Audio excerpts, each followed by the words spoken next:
Welcome to episode 128 of Ring Takes here as we're getting into the last time is now tournament as we have some big events with John Cena becoming the Grand Slam champion as well. In his final appearance in Boston, we'll get into that as well as setting up for War Games. One, two, oh my gosh, so close. He kicked out, he kicked out, he kicked.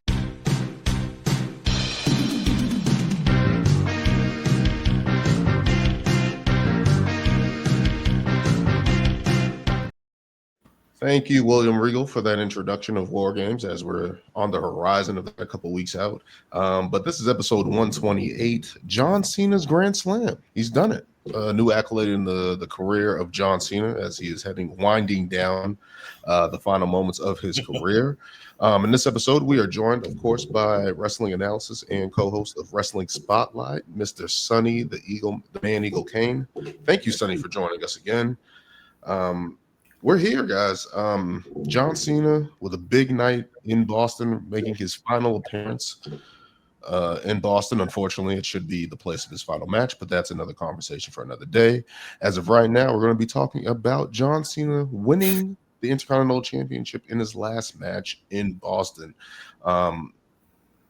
Sonny, how rare was it that Grand Slam champions were in your day where a competitor won basically every title in your day? Did that happen a lot?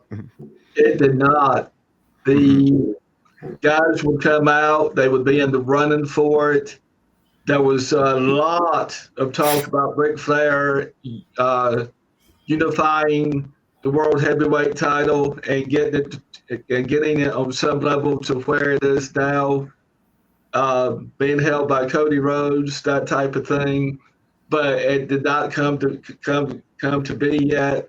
And you just didn't have a guy go out and do all kinds of things other than your Ric Flair type person. And he was really, in my opinion, the first Grand Slam person to come along. Mm-hmm. You could say what you want to, 16, 17 times champion under one organization is just playing phenomenal for John Cena. But that's not the same level that Ric Flair did it. Flair went out and just kept doing it. And they're both GOATs of all time, in my opinion. And I'm not saying that because I know Flair, but that's the way I feel about it. Apparently, there was a lot of people that have done it in WWE. The first person I remember doing it was Shawn Michaels when he captured the European title at one night in the UK against British Bulldog. A lot of controversy with that one. That was underneath the old format. Apparently, there's a new format. And there's a lot of people that have done it on the men and the women's side, apparently. John Cena is the most recent. Finn Balor has done it as well. Kevin Owens, AJ Styles, Rey Mysterio, Kofi Kingston, Jeff Hardy, Seth Rollins, Randy Orton, basically Roman Reigns, all the heavy hitters. So is The Miz on that list? I think he is. Hold on. Yep, The Miz has done it. He actually did it. He says it all the time. 2019 was the last thing. He got the SmackDown tag. Wrong with your own horn, Brian. I do it all the time on deck, so I've been here too. Yeah, The Miz is also on that list on the women's side. On the women's side, Io Sky, Becky Lynch, Rhea Ripley, Charlotte Flair, Sasha Banks, Asuka, and Bayley. I'm surprised Bianca Belair isn't on that. But she really hasn't. Aren't they all kind of null and void now because of the women's IC and US titles? Well, not Becky technically, but yeah, I think Becky's the only one that actually got the. Well, she hasn't had the US title though. Yeah, she hasn't had the US title, but at least she's won a mid-card title, so she's the closest one. Yeah. I think before they implemented that mid-card title. But let's get into John Cena winning the Intercontinental title in Boston. Came out to a staggering ovation in his hometown. Well, home state, I should say. Coming out, addressing the crowd after Triple H introduced him. And he got stood up by Dominic Mysterio. But what do you guys make of this whole promo? The whole interaction between him and Dominic Mysterio and the match overall. Man, that Boston crowd was so hot for John Cena. That's one of the times where I really wish that either all of us or all of us had gone to that show because the crowd itself, man, they wanted John Cena the moment they went on the air. And Triple H gave such a great promo, introducing John Cena. Starting that whole argument about who the greatest of all time is. I know we all are gonna have our opinions about that, forever. But everything that John Cena has done as far as the WWE is concerned, I mean, he'll always be in that conversation. But the actual promo segment setting up the match was very good. I think this is the first time in a long time that Dom has actually been treated like a heel, because for the longest time, because he was getting all these babyface reactions everywhere else, and now in Boston, he finally got that true heel heat. And Cena winning the IC title, I mean, it's great that he's a Grand Slam champion now. I honestly think that probably that was a gift for the city of Boston, seeing as that they're not getting his very last match, but they get like one of his biggest matches, becoming a Grand Slam champion. So the fans there, they got a great show and a great moment, because they erupted when he won the title. Because I don't even think a lot of people expected it. I know initially in the chat I had said, "Oh, I just realized he hasn't won the IC title." And then I kind of thinking like, they might put it on him for this moment, and that's exactly what they did. And it was a great moment. The crowd, like I said, the crowd loved it. It's going to be interesting to see what they do moving forward. Seeing as he only has 3 dates left. So presumably you can see in one of these upcoming dates that he's going to lose the title, but it's going to be interesting what they do. But it was a great moment. That was a perfect moment for the city of Boston. And as he goes out as champion, that's another spin that could come to it. He just walks out still being champion and holding the title. And then there's a tournament. That's the way you reintroduce it.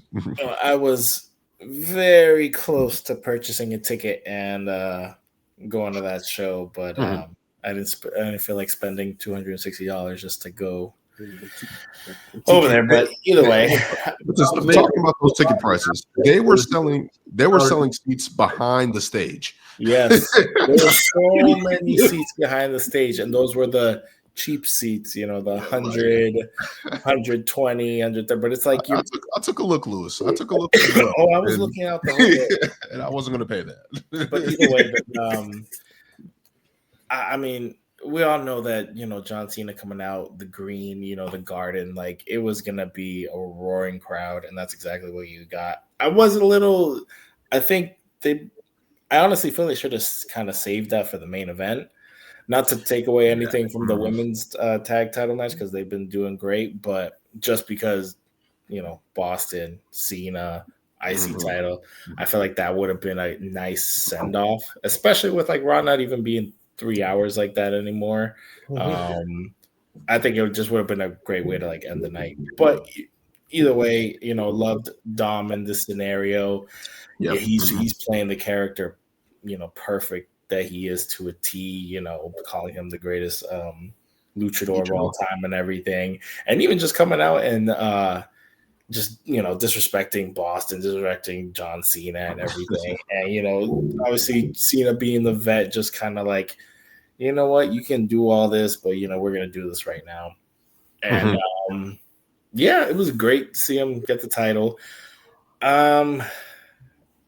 Yes, he's finally. I honestly always thought Cena was a Grand Slam. I really didn't realize he never got the IC title. Yeah. But I mean, not saying it's something we were yearning for. That's why I think I mentioned in the chat, like, hey, it'd be great if Sheamus was the one to be his final match, and then he finally gets the IC title and he becomes a Grand Slam champ, because they've mentioned that story numerous times. I feel like they haven't brought up Cena not being a Grand Slam champion like at all. Yeah. I mean, other than that, you can't take away from the moment. It was great, and Boston got something, even though it's not the last time. So what are your thoughts, Sonny? I think it's great that they gave John Cena a better day than they were giving him when he was selling. I think it surprised everybody in the locker room. I don't think those were fake surprise reactions to his winning. The WWE has done a better job at keeping things under wraps when they want to. about how things were going to go. Question I have now is, where does John go from here? How long does he hold the title? Daniel, you and I were talking about he could make a little return after he goes away for a while, does a movie or whatever. It's just really hard for me to believe that as popular as he's gotten these last few months of the tour, that he's just going to walk away from it completely. Because I'm telling you guys, really like a friend, once you get into this business and people start to recognize you, they'll ring you, they'll call you, they'll want you to do all kinds of things, and it's like a drug. You want more because things are finally starting to happen, fall into place.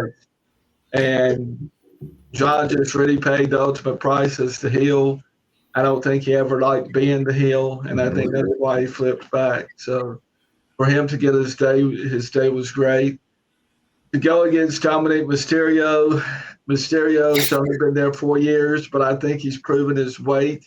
I think he's proven he can make it on his own. He doesn't need Judgment Day, in my opinion, and he certainly doesn't need Liv Morgan to be a breakout wrestler at this point. So I think Dominic's going to be the future wrestlers of tomorrow, and all with the select few that are in it now. I definitely agree with that, because the fact that they put Dom in that spot, right? Like, he is the champ and stuff like that, but there is something to say that he keeps getting these moments, right? We saw when he into, was it 2023, 2004, where he was main eventing Raw, SmackDown, NXT, and running the gauntlet of being in that position of being a main event star and stuff like that. So I think he's been more than ready for the opportunity, right, to be put in these spots, right, with big time players and stuff like that. So it's like he's only going to get more as he goes along. Looking at his performance here, as Brian stated earlier, to be in a place where he can actually get the heat was something that was different, because everything time Dom spoke, he got the boos and stuff like that, but people were cheering him. Like, ever since he won at WrestleMania, like, people have been cheering him. So to see him finally get booed was awesome. I thought that was an awesome touch. He couldn't get booed anywhere else besides Boston, right? Going up against John Cena, right? So I thought that was a nice look for him, and for him to get on in the mic and not hold his own, not stutter, not be afraid of the moment, hold his own against John Cena in the ring like that. It's going through the roof the past 3-4 months, and that's what I look for. And who's going to be there tomorrow? With me, it's not if they get a strap or not. That's icing on the cake. It's their ring interviews. It's how they carry themselves. It's the whole package. And occasionally it's plain to everybody that this guy is ready to move up and move on. And you can't do that holding on to a belt forever and ever. It's a rare thing for a guy, man or woman, to get 2 belts at one time. And we'll be talking about this a little bit later on tonight. And I like seeing it more today than in my time, because in my time it almost never happened. If you had 2 guys with 2 belts, it just, those 2 guys were even with those 2 belts. You upset the locker room doing that back in the day. So quick question, guys. Do you guys think that he's going to carry the Intercontinental title into his last match? Yeah, I think he should.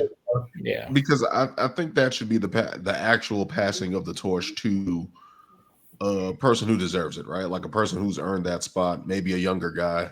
Lewis stated that he wouldn't mind Sheamus winning it. We'll see because there's a lot of options they can do with that. So that's the main thing. Before we move on, I wanted to talk about the Intercontinental title with Dominic Mysterio.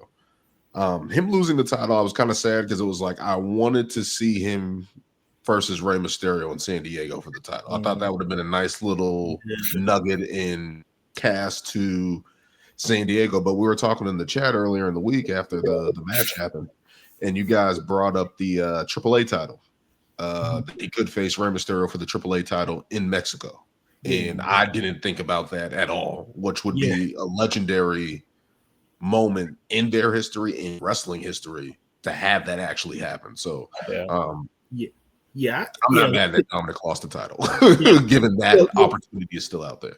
yeah, Lewis. I think it was you that brought it up that said that Rey Mysterio has never won the AAA title, Yeah. which is crazy if you really think about it. If you think about it, because wasn't he before he came to the he came to the States and he was in Mexico. He was in AAA, correct? Mhm. I believe so, but don't quote me on it. I mean, obviously he was in WCW, but Yeah. So I know So I know he came. I think at first he was in ECW and then WCW. But before, it was okay. All right. So And then he got into it with where a fan went into the ring during a match he was having, mhm. and the fan got hurt by him after he entered, and that just about closed out his career. Mm. He had to go to he had to go through some legal involvements with that, but it came out that the fan was totally in the wrong for having interfered in the match. Yeah. Mhm. And I had that happen one night, and I just bailed on it. The promoter came at me and asked me why I bailed. I said, well, that's the way I've been taught us to do it. I said, fans don't enter into the competition or contest Mhm. because you never know what someone might be told. So What was the story? Was it Junkyard Dog? It was Junkyard Dog. I think it was Dark Side of the Ring. If you guys ever seen that, yeah. He was playing- He was I know playing his he was episode. playing like a blind angle, like his eyesight was gone. Oh yeah, and somebody pulled out a gun. A fan literally said, "I got him, Junkyard," and pulled out a gun. So yeah, fan involvement definitely not fun. I remember Triple H and Stone Cold beating up somebody. I remember Randy Savage and Hogan.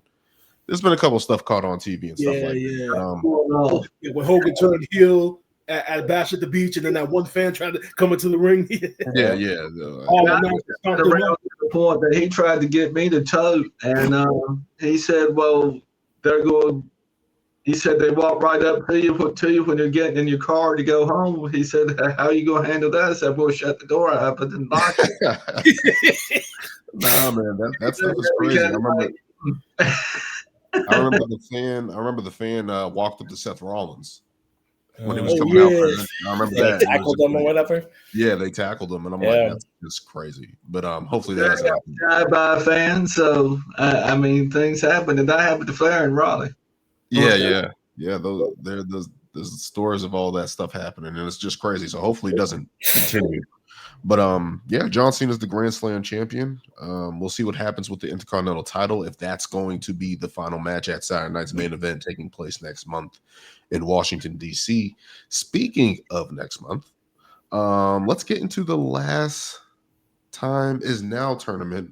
Starting off 16 men from various promotions and mystery opponents have been selected for this tournament. Let me name the people that have been announced. We got a couple matches on Raw, which we'll talk about. We had Rusev defeating Damian Priest. We had Sheamus defeating Shinsuke Nakamura. Upcoming, we have The Miz versus Jey Uso. LA Knight versus to be announced opponent. Solo Sikoa versus to be announced opponent. A very surprising match: the returning Gunther facing Javon Evans of NXT. That is also on the card as well. But what did we think about the two matches on Raw there with Rusev defeating Damian Priest in the first matchup there? I actually just like the fact that the match had a clean finish. I know.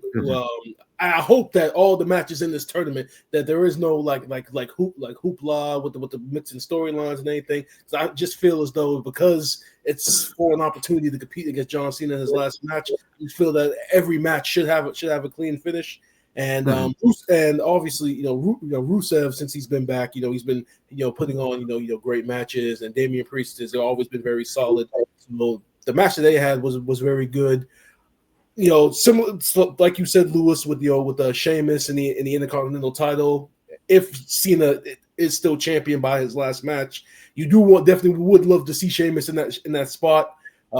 People forget Sheamus won his first title against John Cena. So they have a lot of history there. So I would love to see if Sheamus ended up being the guy. Like, he's another guy who I've always said to me, Sheamus doesn't have bad matches. His matches are always very solid, or they're past that. So I'm glad that Sheamus is gonna factor into the title match moving forward. But both matches were very good. So yeah, especially for TV.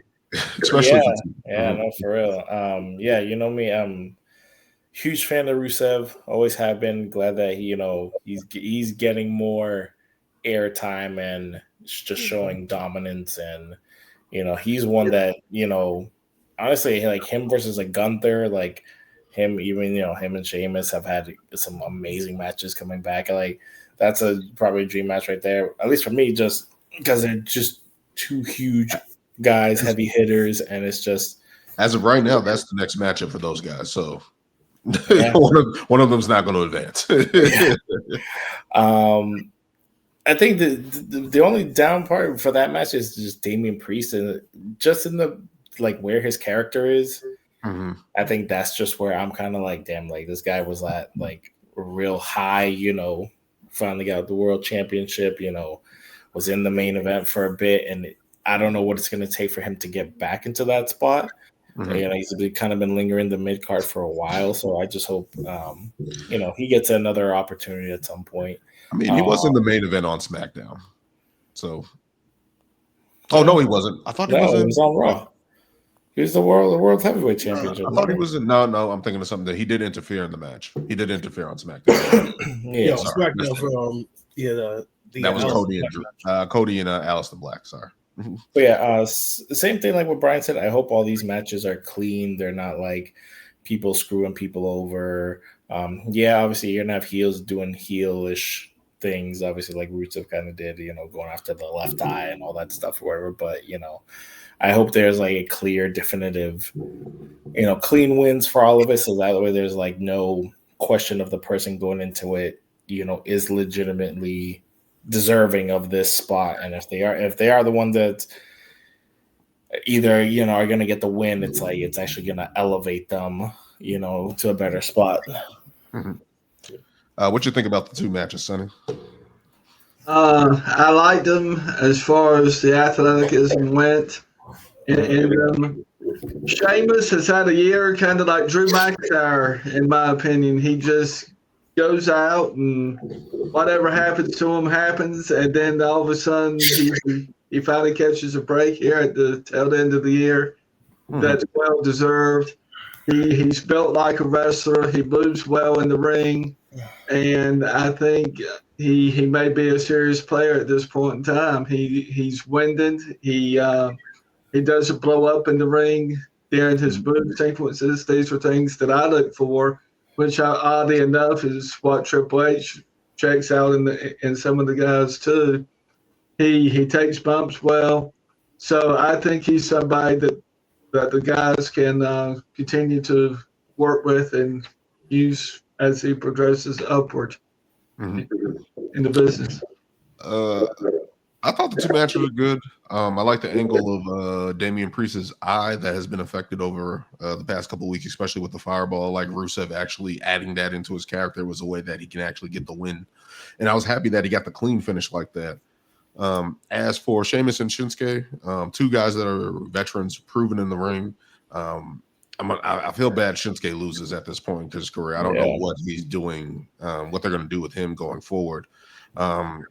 But Sheamus picking up the win seems like the right choice. We're probably going to get, unless they flip the bracket or do something like that, it looks like we're going to get Rusev and Sheamus in the next round. So looking forward to that. Looking forward to I'm wondering if they're going to pull somebody from the Indies or AAA or anything like that. Yeah, that's exactly what I was about to ask you guys. Because now that there's two mysteries, because I thought for certain, okay, Gunther is definitely going to be one of these mystery people, but they announced Gunther. They announced. So now I'm like, okay, who's it going to be for either of these two spots? Like, I have two ideas. Go ahead, Lewis. I have two guys that I'm thinking about. Go ahead, Lewis. I only have one, and just because they already announced Javon Evans, but I'm thinking Obafemi is going to be one of them. Now, Obafemi did return to NXT last night. Yep. He did. His return was like cut off at the end because they had the because it was a time restraints. But he did return at the end of the last man standing. Why are they bringing him back to NXT? He is main roster ready. One more match. No, probably. Go ahead, Sonny. Javon Evans Mars superstar. The man has everything. Mhm. He's got the high flying moves. You can tell he goes to the gym and works out. Due to his age, he's not the biggest guy in the ring, but that's okay. He makes up for it in speed and finesse. Mhm. He's a well polished wrestler. I've hyped him up all over X. Somebody actually wrote into me on X and asked me why I was giving him so much hype. He's fresh. He goes in there ready to work. Mhm. He looks like he's happy to be there.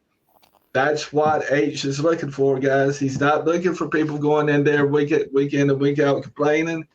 People Mhm. say how much of an act this is. Well, if you got a guy in there complaining every week, why am I not getting this, that, and the other? It lowers their market value by a little bit. Mhm. H is hunting guys who are ready to go and can do anything with anybody. Siobhan Evans is moving up the ladder, y'all, on NXT. He went from the lower card to mid card when he got picked up by Sami Zayn, my Mhm. main man, and he took him into the bigger ring and said, "Here, work." He's on the rocket. We're going to be seeing a lot more in 2026. We've been saying on the show he should have won the NXT championship. Yeah. Absolutely. we've been saying that. Yeah, and with everything that you just said, Sonny, that's the reason why I don't like that he's matched up against Gunther in the first round. Yeah. Because as great of a match as that's going to be between those two guys, because Gunther's been the favorite since this tournament was announced, so you know that more than likely he's going to come out on top. And I just feel that based on everything that you said about him being like 21 years old, being the future, like he's tailor made to actually be in the finals of this tournament, because we're talking about what John Cena's career coming up. His first match was an open challenge against Kurt Angle when nobody knew who he was, and he had a great showing. Yep. So it's the same vibe going on here with Siobhan. Siobhan looks natural to me. He doesn't look like he does any drugs. I'm not hyping him up like this because he happens to be from North Carolina too. He just caught my eye. He's got fire. He's got passion, and it shows. I mean, he takes leaps out of the ring that I never took. When I off the top, guys, I did it onto the mat. These guys are onto the floor, and the difference in my day and today is they do have a little 1 inch or 2 inch padding on the floor today everywhere. That they didn't have in my day. You did it on concrete with sticky drinks where fans threw their drinks down, forgot they had their drinks. Sticky drink residue, trying to get footing so you didn't get banged up too bad. And today you got the cameraman all over the place. We didn't have that back in my day either. They kept a more respectful distance than they do today. And people say, why are people getting hurt? Because there are too many people around the ring, I think. But these guys are doing these great backflips and moonsaults. Siobhan Evans, every match he has, he's through the ropes, 4 or 5 sets of things during his match. He doesn't have to work that hard, but he's got my eye, and I'm going to hype him up every chance I get. Yep. Who are you thinking about, Brian, as being a mystery opponent? I mean, like I said, I initially thought, that was going to be Gunther, but once they announced him, then my mind went rapid. Another name that I thought of, you guys are probably going to hate that I mentioned this name. I was thinking Chris Jericho. I'm sorry. Yes. I'm not going to lie to you. I would be happy with that as a surprise. I'm a Chris fan, but our truth has. So somebody who I just came to mind who could, and I don't know if he would do it or if they would even put him in that spot, just because he's also affiliated with TNA. I think also Dolph could be in it as well. I'm glad you didn't say the name I thought. There's a person in TNA that was there recently, Matt Cardona. Oh, yeah. That's the one guy I was thinking about. Another person in AAA, I don't know if they're ever going to do this or what his status is. Moose would be a good option too. Yeah. Dolph would be a good option. If they're going to go the AAA route, Alberto Del Rio. I know nobody wants to hear that name. No. I know nobody wants to hear that name. No. But this would be a right way to introduce him to the company. Back, They have history. It works. So they have history. you feel It's there. It's there. I know people don't want to talk about him, but he is there. So no, you can't have this great moment with John Cena and then bring all that negativity that Alberto Del Rio is bringing in. you don't want to see the scarf in the car? No, that man is. So Tom, I'll just so you go. want to see the scarf in the car from Alberto Del Rio, but you don't want to see the legendary Chris Jericho? Exactly. Break the walls down. The legend Ayatollah of rock and roller. The legend ran out the first year of AEW. I'm sorry to tell you guys. No, I love Chris Jericho's career. I love what he's done. Him as a mystery opponent in this thing and then losing, I'm fine with that. He'd be fine with that. That's the angle. I'm fine with that. I don't want him getting wins over younger talent and doing that stuff. I just feel like Chris Jericho's at a different stage in his career. Save Chris Jericho for the Royal Rumble. That's where you use Chris Jericho, in my opinion. But yeah, the last time is now. Tournament is kicking off. We'll see what happens with that going forward. Let's move on to a different bit of business here. Did it not come up? There we go.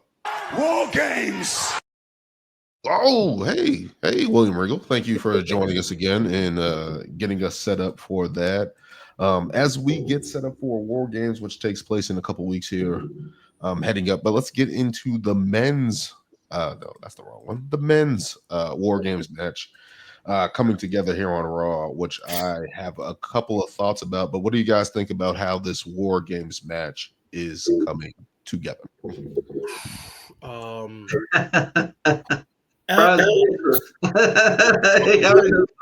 took that deep breath because, well, not only for this men's war game match, but just in general, the fact that LA Knight initially is not even being named as a member of Punk's team.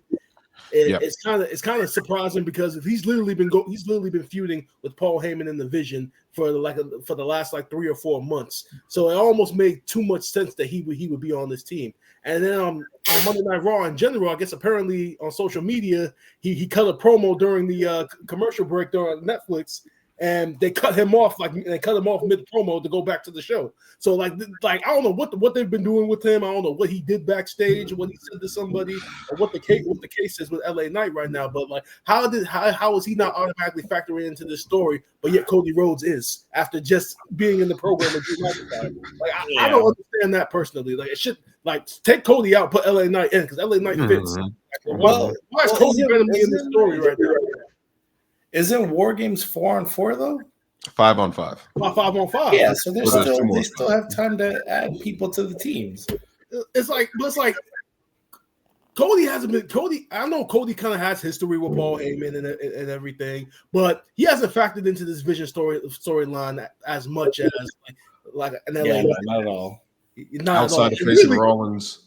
It's like literally, it's like they threw him in there. It's literally like they threw him in there because obviously Drew is suspended now, and they have no other program ongoing. So he just said, "Well, Cody's a world champion, and he's one of our top guys. He's not doing anything. So throw him in here." What don't you think that'll probably be the answer? Is that Paul Heyman's probably going to recruit Drew McIntyre and then just have it legit be all everybody's going to have a feud with somebody they've been at war with. That's the only way it makes sense in the end. If Drew ends up being in the match, it's like okay.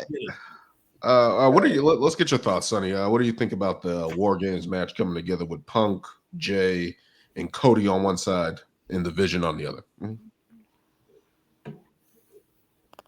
I think it was a little bit predictable from the onset.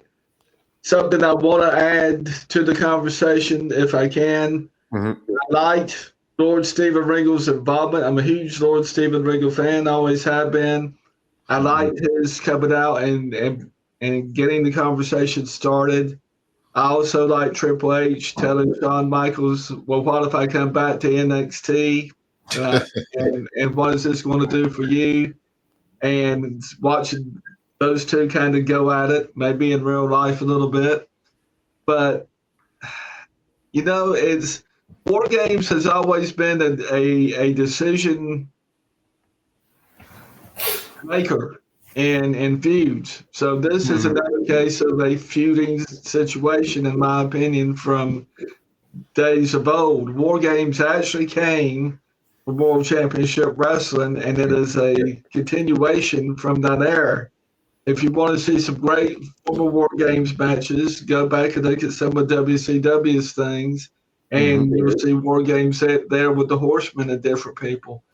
But I'm glad it's still continuing. I think it's going to be a match where a lot of the guys are going to be hurt during it. It's a wide open match usually, and sometimes guys take time to recover after it. So you're talking a steel cage, fellas, and that's something that I never got to get into. But that's a real steel cage that they be rubbing their heads up against, bleeding and whatnot. And the women, I found that out in AEW a little bit, that the cage doesn't move. The cage is so that goes to where when fans say, "Oh, is it all fake?" No, it's not, honey. I've got scars on my head from chain marks and cut marks and different things, and it's going to be a grand fight. Yep. I will go out of my way to try and watch it this go around, I think. Yeah, I think as for them just throwing things together, I agree with you, Brian, in terms of Cody Rhodes' involvement. He was just in a match with Aleister Black. Let him be the focus on that. I would rather see Cody Rhodes in a fatal four-way with him, Drew, Aleister Black, and Damian Priest for the title. Change it up, do something different. That would be my ideal thing for him on SmackDown. The misusage of LA Knight, I hope he's involved in the last time is now tournament. He is, yep. So I don't know if that's gonna take him out the War Games equation. I feel like they would actually have matches on Survivor Series for that tournament. I don't know if they're gonna do that as well. But just looking at this one, there's still two spots left they're advertising. Logan Paul's also with the Vision. I left that out. So Bronson Reed, Braun Breaker, Logan Paul. So they have those three guys there. I'd like to see Logan Paul come out and do something. I'm just a little tired of Braun Breaker at this point. I mean, he's had a phenomenal year. I think Logan Paul's the fresh face. I think Logan Paul would be a strong possibility at this point in time who can shake things up a little bit. I'm not tired of Braun Breaker. I think the thing is, I don't know if it's overexposure with the Seth Rollins injury. And I feel like the Vision has just kind of been running the course. Hey, we're just going to go over here now. We're going to wrestle over here. And then we're going to go over here with no rhyme or reason. And I feel like Logan Paul's supposed to be there to give them a different look and element to the group. Because I feel like the storyline has been stale without Seth Rollins. I know they did the turn and everything, but it's kind of like, what's your next move in terms of direction and conquering WWE overall? So I think that's what they're trying to figure out going forward. They are on the poster for Survivor Series. So, you know what I mean? So they're still trying to make them a big deal. But with two remaining spots, I think we kind of feel like LA Knight's going to be on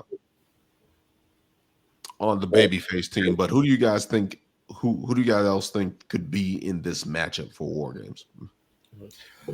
Well, you would think that Roman Reigns is going to be in this match. I mean, does he need to be now? Well, now that Rollins isn't there. I mean, he's still technically he was feuding with Braun Breaker and Bronson Reed. Braun Breaker and Bronson Reed.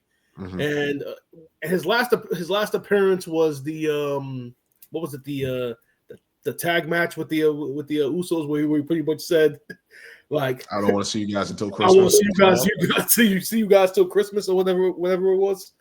I mean, they are in Petco Park. That is a big stadium. That is the baseball stadium for the San Diego Padres. So if they felt like they need to sell it out, yeah, but I think it's already near close to. If it's not sold out now, it's very, very, very close. So so they wouldn't necessarily need Roman, but he does factor into the story. So yeah, and it's a stadium. I don't think Roman's going to miss a stadium appearance. As for that, so LA Knight, Roman Reigns. I don't know if they're going to do this, but John Cena. I still think John Cena, maybe Brock Lesnar, getting involved in some capacity with War Games. I know that's something I've been throwing around, but I'm trying to think of who else would be in that for the heel team there. I see. Obviously, like you said, well, right now it's the three of them. Braun. It's CM Punk, Cody Rhodes, Jey Uso. Maybe Jimmy can get involved, maybe as an option. Yeah, go ahead. Is R-Truth a heel at this time, or is he a babyface? Oh, he's a babyface. Yeah, he's a babyface. Yeah, he's a babyface. I mean, he was painted as a heel, and I don't think that went over too well. So yeah, they kiboshed that with They John Cena. They could have done some good stuff with that, and they didn't. I don't know why they didn't. Oh man, such a downer. Yes, I don't know who else can be on the heel team. I'm trying to think. I don't think Solo's going to get involved, even though we did think it was going to be the MFT versus Wyatt Six. So I think it could be. By the way, thank God they didn't do. So let's be happy they didn't go in that direction. And it's not because of the talent; it's just because they literally just started feuding a month ago. Yeah. Now they have been going at it for a number of months, and it actually was very competitive and very good. Then I would have said, yeah, of course. But they literally just started feuding. But one name that's obvious because of Paul Heyman, Brock Lesnar. I'm just saying, Brock Lesnar in the cage. Yeah, that's not a Brock Lesnar match. It is. He destroys everything. Boy, you don't even really have to announce Brock. You can literally just leave the spot open, and then Paul Heyman kind of just alludes to it, pretty much saying that, like, yeah, you guys, like, pretty much saying, like, yeah, you guys know who it is. I'm not gonna say his name, but you guys will find out at Survivor Series, and literally just come down to the last spot, and then just let it be Brock. He comes into the cage, the match starts, and he just starts wrecking shop. Like, you literally just do it that way. Yeah, I think that's the way they should do it. I just don't see Brock on any type of team. Like, I don't see him aligning. He's not doing it. He's not doing it to be a part of the team. Doing it for Paul Heyman. It's literally War Games like team. Doing it for Paul Heyman. But I think I had a situation in my head because now technically Drew McIntyre is suspended. Is that a way that he can alter the finish of the match by getting involved somehow? And continuing. I was thinking about him continuing this feud with Cody because it seems like that's going to be the way it goes. But that's what I said. I could see Drew being in the War Games match. Like, I don't want him in the match. You don't? I don't want him in the match. I want him to get involved and cost them the match. I mean, let's be honest. Do we really want to see any more of Drew and Cody at this point? Drew deserves his moment in the sun, Brian. Like I said, at this point, it's not happening. Like I said on the special edition of Brian versus the Dirt Sheets, which is out right now, by the way. The man is 1-12 in his last 13 attempts at the title. Oh my god, 1-12. I mean, that speaks for itself. I know I've come out here and said he's a loser. But he's doing many a times with a 1-12 record. I don't know how you recover from that, but something just. So I'm sorry, just breaking news. I'm watching the men's blood and guts match. I guess apparently they set a table on fire. They were on top of the stage. Pac had Darby Allin above his head, and he threw Darby Allin through two flaming tables just now. Nice AEW. Top that WWE. I know. I was gonna say that. I almost wonder if they had their blood and guts match weeks before because they knew how crazy they were gonna be, and they know WWE is coming up, and they know WWE is not gonna go that far. because I already know people are automatically going to compare both sets of War Games matches. So I'm as tired of seeing Darby Allin lose as I am of seeing Drew McIntyre lose. I mean, everything he gets into, he loses. I don't know. Hopefully Darby's okay. Yeah. But He'll be all right, but we'll see what happens with this men's War Games. We got the champions going up against the Vision, so we'll see what happens with that matchup there. Let's keep moving on to the other side of War Games. Finished up, which kind of got started with the tag team match there on tag team match. Well, dating back to SmackDown, getting involvement from the debut of Lash Legend teaming up with Nia Jax. So that carried into Raw with the. Do they even have a team name? No, I guess not. Charlotte Flair and Alexa Bliss going up against the Kabuki Warriors in a good match, but pretty much setting up the precursor for the women's War Games match, which apparently now is going to be the Kabuki Warriors with Nia Jax and a debuting Lash Legend against the returning Rhea Ripley, Io Sky, Charlotte Flair, and Alexa Bliss. And there's going to be another person announced. But what do you guys make of? First of all, let's talk about the match with the tag team match between Charlotte Flair, Alexa Bliss versus the Kabuki Warriors, and that title change. What did you guys think about that match, and how do you guys feel about it? Well, it was a great tag team match. I was a little surprised that they decided to take the title off of Charlotte and Alexa because I felt like they've had great momentum as a team together. That whole story of them not being friends and now becoming friends, and Charlotte getting over with the crowd finally after the WrestleMania storyline. I felt like they had great momentum and that they could have kept pushing forward. So I really was surprised that they decided to go with the Kabuki Warriors, because I was under the assumption that with Rhea Ripley being injured, you saw that she had the mask on. This is the second time she's had the mask going into War Games, which is hilarious. But I honestly thought obviously they're gonna pick that back up when she's healthy and ready to go. So it is surprising that they went in the direction of the Kabuki Warriors. But the Kabuki Warriors, with Asuka, being one of the more charismatic women on the roster, they have built their own momentum with the feud with Rhea and Io.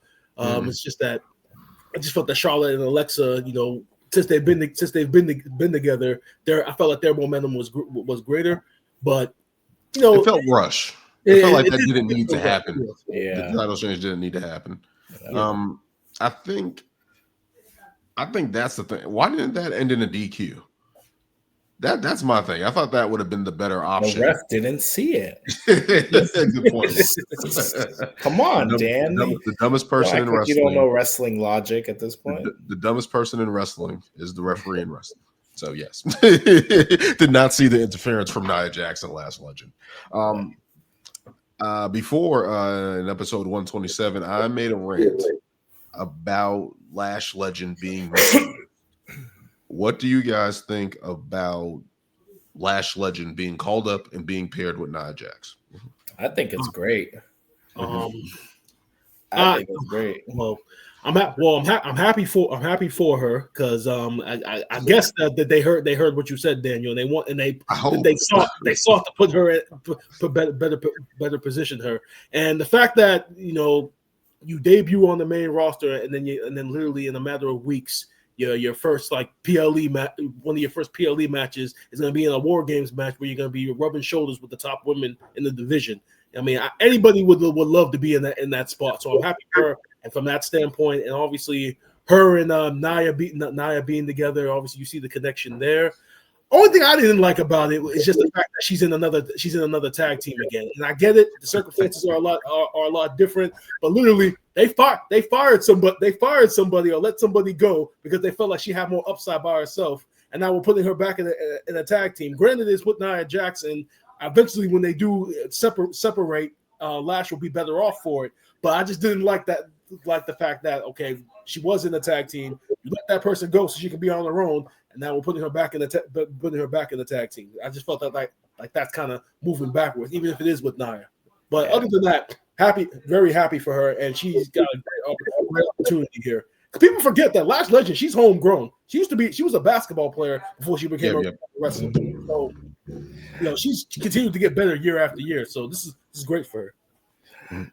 I mean, at this point, I'm not surprised that she's in the tag team because I feel like that's just kind of the motto with people coming up now. I mean, look at Carmelo Hayes, getting pitted with the Miz, even though I know it's the Miz, but it's still, hey, it's giving him a story. Who else? Who else am I? Even Damian Priest, when he came up, he was solo for a little bit, but then got put on with the Judgment Day, and that that did numbers for his career. So I feel like it's kind of, I mean, then you also got Jade. Everybody kind of, not that they're just because they're fresh, but it's kind of like, get them to work with somebody, get them to have chemistry on screen. It's not, I guess it's not always the easiest to just like be new and captivate the crowd on, the specific circus, like, Stephanie Vacker or I can't even think of somebody else who just like was skyrocketed, off rip without anybody, but I'm just happy that, she wasn't really doing anything in NXT. She has the build, she has the stature. I haven't watched, we've seen some good stuff with her, even like her tag matches. What was it, in the Women's Royal Rumble, she looked great. So I don't think she'll have any issue going tag team, but I think once she gets that singles run, she'll do great. I think the only thing that worries with her is maybe her promos. I don't know how strong she is on the mic, but hey, I think she's all right. She can. She needs. I think she just needs to bring more of herself out. I feel like it's all a little just like surface level. Like we haven't really gotten like a deep dive into her character, and maybe this will flesh it out with Nia. But being instantly put in a War Games match, that's like a true test right there. So hopefully. Hopefully she shows that and shows her power, because obviously she's going to be next to Nia, and they got to, it's usually always been Nia just like dominating people. Now she's going to be in there dominating, and like off that one punch she gave to Io, like, they were like, Jesus Christ, you just killed her. Io sold the hell out of that. Oh, yeah. I still wonder to myself how they throw something like that, and then you still hear the smack, and then it looks so good that you didn't break someone's jaw, but I'm just a fan. Practice makes perfect. But what are your thoughts about the whole match, Sonny, and basically the setting up of the women's War Games match? Well, I'd like to touch base on the Charlotte Flair title drop. I'm real surprised that they've given it to the Kabuki Warriors a little bit. Usually they keep the hot tag as the hot tag a little bit longer. Charlotte has toned her image down by a bit by being with Alexa Bliss. They just played so well off of each other that I think the fans want to see more of it. At one point, Charlotte Flair called Bliss a horse woman as part of the horse women that Flair hinted she may be bringing back. So we'll see how that story plays out. I don't think it's over for Flair Blitz at this point. I think we just regroup now and catch our breath and say, all right, let's continue on and see what else comes of our connection. Nia Jax, I'd like to say, is The Rock's cousin. She's been working out with The Rock some. You can tell she's losing weight. You can tell she's getting toned and more serious about her wrestling. I think she's going to make some real moves in 2026. She's been down before and come back. She's just impressive to me. Her new attitude about, I am a winner. I am going to do this. This is my thing now. And going forward, y'all going to be hearing a lot from me. And that's basically what she pitches out every week about her promo is, I'm good on the mic. I know I got this, and y'all just going to have to put up with me. I've been saying since her return, I think this is some of her best work since coming back, and showing the ability to go anywhere. Right? She's been in the main event. She's been in the tag division. She's doing other things. She's went down to NXT. So I think she's been in the right spot. I think the women's tag division is in a real good spot if they choose to go this direction. Maybe having Rhea and Io as a tag team going after the tag titles. You got Alexa Bliss and Charlotte Flair. You got Lash and Nia Jax right now. And then you got the Kabuki Warriors. I feel like that is a strong tag team. It's been a while. Yeah, you have a lot of women who have been main eventers now in this tag team division. I hope they keep it together at least for a couple months. And maybe we get that into the Royal Rumble, whatever February Elimination Chamber. Maybe there's a tag team Elimination Chamber match they can do with the women and stuff like that. Maybe that's something that they can do. But just looking at it, they always save Rhea Ripley for last, right? Like that's the big thing that I got out of the build for this. Like they were like, we know we're going to be able to set. Everyone loves Io. But the eruption that Rhea got, I think Rhea was listed number 10 on the Pro Women's Wrestling top women of 2025, or our wrestler, the top women wrestlers in the world, or whatever the case may be. She was number 10, and I'm like, the reaction she gets alone, I don't know how she's 10. Yeah. This women's War Games match is coming a lot. I like this setup. It feels a little bit rushed, but I like this a little bit better than the men's setup because at least we have a little bit more history there with the Kabuki Warriors, Rhea Ripley and Io. You got Charlotte and Alexa Bliss getting into it right now. Lash attacked Alexa Bliss on SmackDown, so that sets up that angle. So all these things are tying together. It's going to be interesting to see who the final women's spots are on those teams. I don't know if they're going to put Jade in that category right now to put on the heel side. I don't know if they're going to do that as yet. I don't know if Bianca Belair is going to be close to returning. I saw a picture of her finger. Yeah. And everybody's like, kind of like, why isn't she returning? Why isn't she returning? And it's like she has a knuckle that's 2-3 times size of a regular knuckle. It didn't look good from the picture I saw, but it's going to be interesting to see what they do with these women's War Games matches. Still a couple weeks out, about 2 weeks out. Yeah, I would. As far as Bianca goes, I wouldn't be surprised if they just saved it for the Rumble. I mean, they should. Honestly, have her win the Rumble and get the dream match with Jade at WrestleMania. At this point, you might as well just go in that direction. Yeah, that is an option. Yeah. That is an option. But yeah, War Games setting up quite nicely. We'll see who's added to the match going forward. And just for good time's sake, one more time, William Regal. War Games. War Games. We're looking forward to that. I just want to say he needs to negotiate something in his contract, which every time he says that, he gets a bonus or something. He really does. We're going to say this. If he doesn't come out before each of the War Games match and screams War Games, they're wasting it. Yeah. They need to have that guy out there doing it. And it still sounds exactly the same. Exactly the exact same. Exact same. But before we get out of here, I had one more thing. I guess I got to create a card for this. I guess this will be my rant of the week. Rant of the week. Chelsea Green regains her United States title. Julia wasted. I got into an argument on TikTok about this with somebody. Oh, yeah. And they were saying that Julia was not buried. There was a stat there showing her reign only having a couple title defenses, barely being used. First of all, let me say this. Chelsea Green should have never lost the United States title. I said from day one she should have held it up until the Royal Rumble of this year. Yes, sir. And then drop the title because she was that over. And then you have all these women on SmackDown, just for the sake of it. I want to talk about it. You got Meecham, you got B-Fab, you got Zelina Vega. Now she's in a pairing with Aleister Black. I like that setup between those two, so that's fine. Drawing a blank. Who else is in that conversation? You got Julia in that conversation as well. And I felt like Chelsea Green and the Secret Harvest. I know Piper Niven got hurt. Hopefully she gets speedy recovery and come back soon.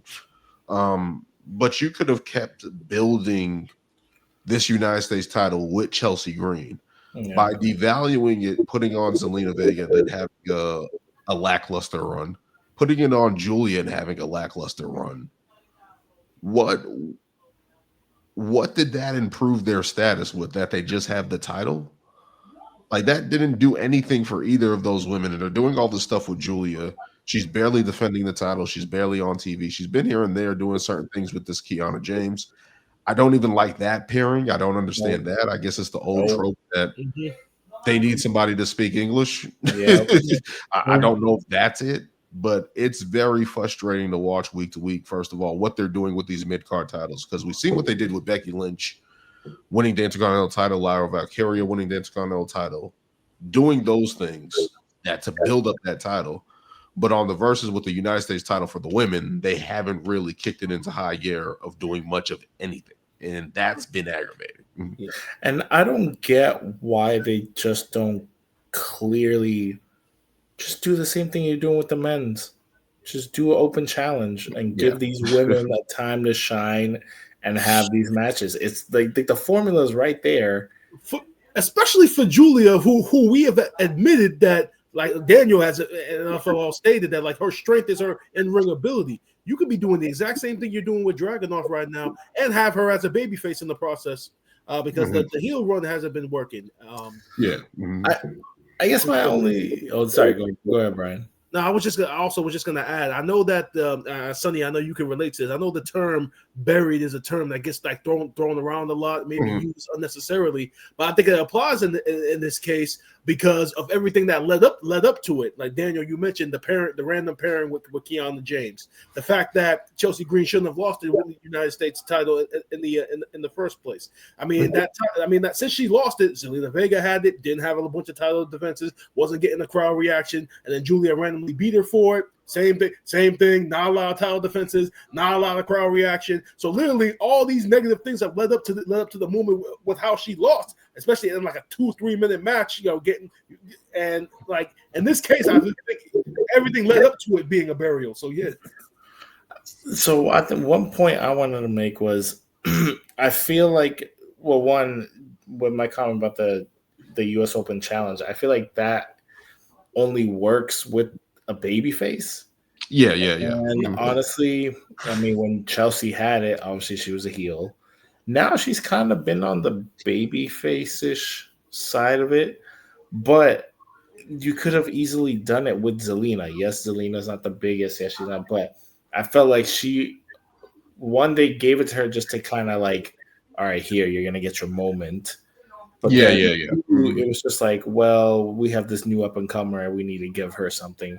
And that's why they kind of just put it on Julia. But I'm sorry, Julia has, to me, she is not nowhere near the level of what Stephanie is doing and what Stephanie presents. And I felt like they were trying to present her as that. And they were like, all right, she might not be getting she might not get the WWE title, but we'll give her this title. Yeah. And it's just, for me, it's not clicking. It's not showcasing like this amazing, wrestler character and like what she is. But I don't like the pairing at all because, Kiana James is not even really known. Yes, that's the biggest thing for me. She was plucked from NXT. Okay, cool. And she hasn't really done anything. So it's like, she literally got drafted, and then like she wasn't featured for like almost like a whole year because of an injury or whatever, and then she randomly came out of nowhere with this pairing. They had no plan for her, and literally, when she was in NXT, it seemed like NXT they really didn't have a plan for her either, because I think she was in a tag team with Fallon Henley, and when the tag team broke up, she wasn't doing a damn thing. She wasn't competing for the women's title or anything. So literally, they had no plan for her. That's why like Julia's whole presentation has just not been working, and I was glad that they took the title off of her, because it's just like they need to reassess what they're gonna do with her. Either one, just get rid of Kiana James and just go on a rant. If she were just go on a rampage and just take people out, kind of like an Asuka type thing, it would probably be better for her, because she doesn't have to say anything. She's just attacking people and being like, I'm gonna be champ or whatever. Go ahead, Sonny. You got something to add? Thank you. Oddly enough, guys, she's my commentary tomorrow night on Wrestling Spotlight, Chelsea Green. And she's also my champion of the week tomorrow night on Wrestling Spotlight. Nice. Occasionally, Joe Bentley and I come close to agreeing. But anyway, with that said, this is a very interesting conversation and helping me as to what to write tomorrow night on the commentary. And we'll change that up a little bit. But I think Chelsea Green should have never lost the title. She's a two-time champion now. She's making real history in doing that. I thought the win was a very pleasant surprise. I noticed she did a heel move at the end with her feet on the ropes to win. And her mixed pairs partner was in the audience. I thought that was great to have him come out and be a part of the thing too. Ethan Page. Yeah, and I just think she's a great performer and athlete. I think she's going to make a lot of noise in 2026. I don't think we're hearing the last of her by no means. Yeah, I just, and I know she's got this whole thing with AAA as the mixed tag team champions with Ethan Page, and I'm just like, this is the thing with me that bothers me so much about it. If she would have had the title originally and then won those titles, then it would have meant more to me going forward, rather than her winning the match, winning the title in a 2-minute match. Yeah. Which does, to me, it just didn't do anything for anyone involved. It's just like, okay, now we got Chelsea Green back as the champion, which we all wanted. But it's like, I didn't like the execution of it. That's the thing I have an issue with. Yeah. And then Julia loses I think she's been on X talking that she's going to get her title back, kind of like alluding to her being upset. Maybe that's the way they can get her back involved. Maybe going after costing her Chelsea Green and Ethan Page the mixed AAA titles. Maybe that's something that she can do. I don't know, but I feel like hopefully this is something that gives Julia an edge, right? Kind of the edge that we wanted Lyra to have with her feuds against Bayley and Becky Lynch. Hopefully this is a way that they can get something out of that in a different direction, because I don't like the way they've been booking her at all. Julia in this one, I don't like it at all. And I think it's very, and I think it's just a waste of their division, right? Because this is the United States Women's Championship division. They're supposed to be women that are supposed to be. This was supposed to give women who aren't the Bianca Belairs, who aren't Tiffany Stratton, who isn't Jade Cargill, the upper echelon of the SmackDown Women's division, an opportunity to wrestle and go out there and have a good match. And we haven't really been given that ever since Chelsea Green originally won the title. What was that? Saturday Night's Main Event last year. Yeah. So it's been a while since we got anything with this title and meaning anything, and it's just a letdown for that to happen. And that's my biggest issue with this thing. Hopefully they're able to change it around. Yeah, there is a way. There is definitely a way you could turn it around. Like number one, get Kiana James away from her. The moment she drops Kiana James and they at least kind of show how vicious she is as a wrestler, and showing some of that strong style from Japan, I think then people will turn around and feel a different way about her. But having her with Kiana James was a poor decision from the get-go. Have an idea. This is how they should do it. Have Kiana James now get signed by Chelsea Green and the Secret Hervers. Have her betray Julia. Have her team up with them, and maybe that's how you get Julia to now go through Alba Fire, Kiana James, maybe even returning Piper Niven or whatever the case may be, and then eventually get back to facing Chelsea Green for the title. Maybe that's how they do it. Kiana James fits more with Chelsea Green anyway. A lot better. And the matches she's had were actually really good. They can both wrestle. I mean, she has ring every week doing stuff, and it's like, man, they ain't stage dummies. They really that's true. And I feel like, and especially with that void with Piper Niven being out, I feel like maybe Kiana James will be better suited there. I know they've been trying to get who is she trying to get? They've been talking anyway, right? Who was she trying to get? She was trying to get not Stephanie. It was I think it was Julie and Kiana James. I think they've been talking. Yeah, initially, they were talking about who did she talk to on? She gave a flyer to someone recently. I just can't remember who. Damn it. Drawing a blank. It wasn't Tiffany Stratton, was it? No. Wasn't it? I don't know. At some point, they did offer Tiffany Stratton a chance to join. Yeah. But But there was overall, somebody recently, like before the match or the week before, where I'm drawing a where blank. Jade like scared her or scared somebody, and they were like, I don't know, maybe it was Julia. Who knows? Whatever the case may be, they got to do better with the United States Women's Division on SmackDown. So this has been the issue with WWE for me, at least. They do some things right that we like the John Cena winning and having that big moment, and then they have the United States Women's Title division, and then they have Dominic Mysterio losing that title. It's just like it's so up and down, and I'm just like, I feel like they've just been trying to get to War Games, and I feel like they're just trying to scramble to get to the Royal Rumble, and maybe we get a little bit more clear picture as things go on. Dan, are we not going to talk about your other favorite moment of Raw? What was my other favorite moment of Raw? I mean, your favorite, Nikki Bella, the heel turn. Oh. Oh yeah, that.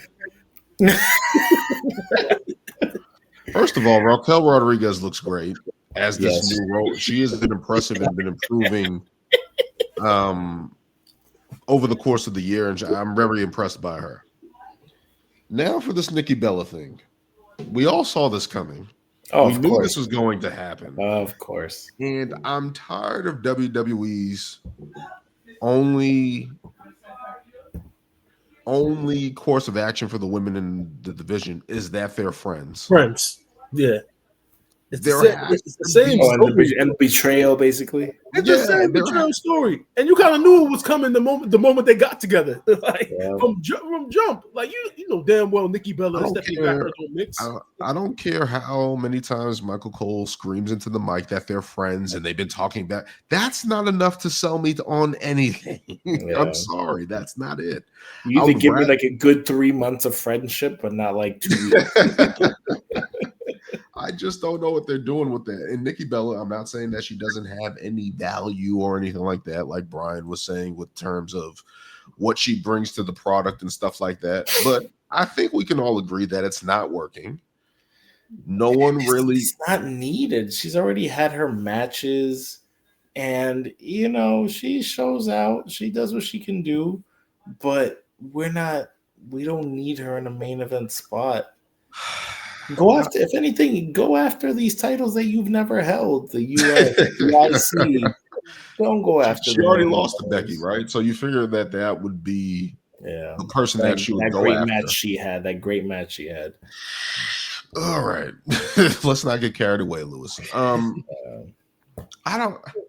Stephanie Baker is talented. I know they're setting up all the women to set up in the women's War Game match, so I understand them not having something for Stephanie Baker at the time, but I would have rather her face Raquel Rodriguez or Roxanne Perez or Nikki Bella or a combination of four, or maybe that's what they should have done. I'm booking off the fly here. Sorry, I do this a lot. But looking fatal four-way. Mm-hmm. And maybe have Nikki lose, and that's how you set up the betrayal. Like, okay, I came close and I didn't get it. Now I'm going to go after you. Well, I don't think you can do the fatal four, because then that would put Roxanne versus Raquel kind of, and I haven't really teased that story yet. True. I don't think they're going to do that. I think they're just waiting for Liv Morgan to come back. Yeah, exactly. Oh man, I don't know. A lot of moving parts. I just didn't like. I just don't. I knew that was going to happen, but I just feel like it's a waste of Stephanie Baker. I know you try to have a new champion face the legend. Some feuds that we know she's gonna win. Yeah. I just hope they don't. I just hope they don't let Nikki Bella win. What I would love to see, honestly, is, and as much as I'm not saying I'm not a fan of hers, but a Becky Lynch Stephanie Baker feud would be.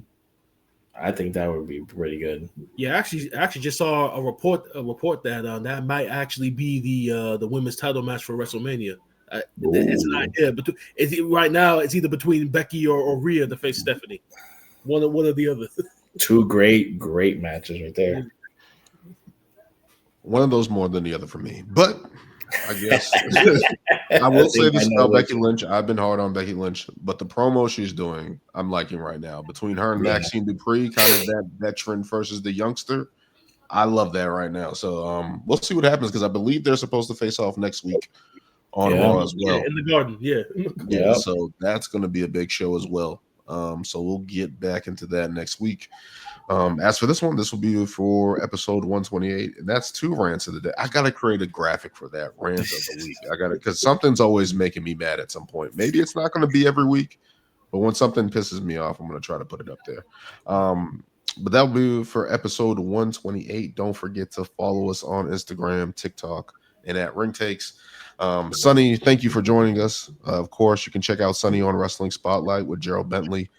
Continue to check out their work as well. As always, looking to do more with you guys in the future. Thank you again, Sonny. As for this one, always kick out in 2. And until next time, bro.